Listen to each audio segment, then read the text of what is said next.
Right here on number 1, we are finding f of negative 1/3, which means that everywhere in the equation where we see the letter x, we're going to replace it with a negative 1/3. I'm going to put it in parentheses every time so that I'm sure that I use the right sign, like when I'm squaring it. So I'm going to replace it right now, negative 1/3, where the x used to be, squared there, and then minus 12 times negative 1/3, and then minus 3.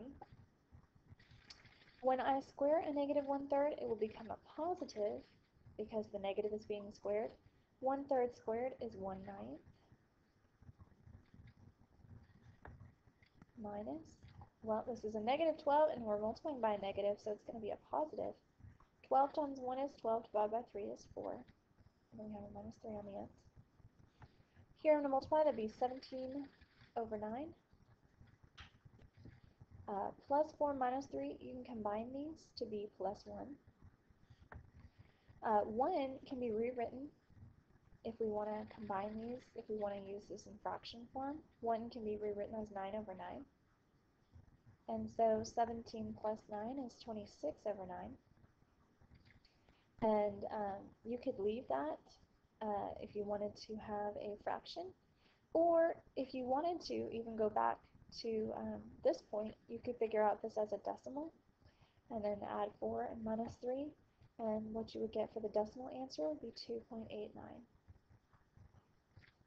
At least do 2 decimal places whenever you're getting a decimal answer.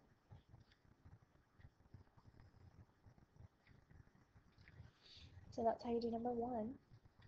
Let's look at number 2 as well on this video. On number 2, they gave us a graph and they want us to talk about domain and range and how to tell if it is a function and is it or not. The domain, those are the x values. So if I look on my, look at where your graph is at, the lowest x value that you would have on this graph is right here. The highest x value, and I'm just looking at the x-axis to see, but this is the highest point as far as the x's go, and this is the lowest.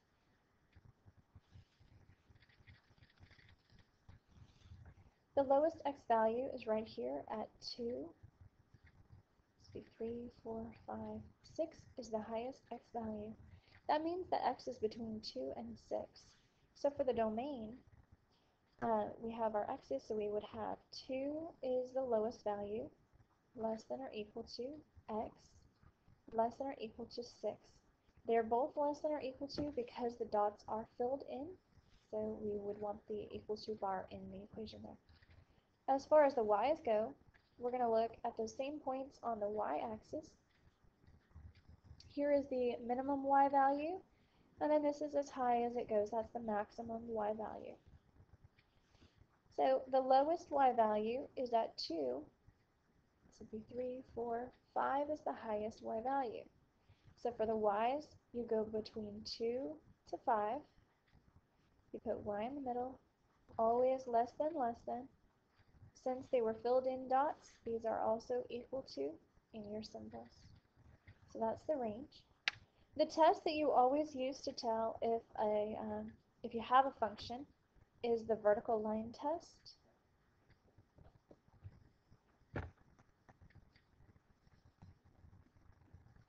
And that's where you draw a vertical line at any point on the function in the graph, and as long as it only touches one point in the graph, it is a function.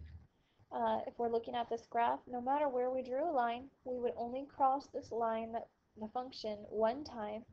Therefore, yes, this does pass the vertical line test.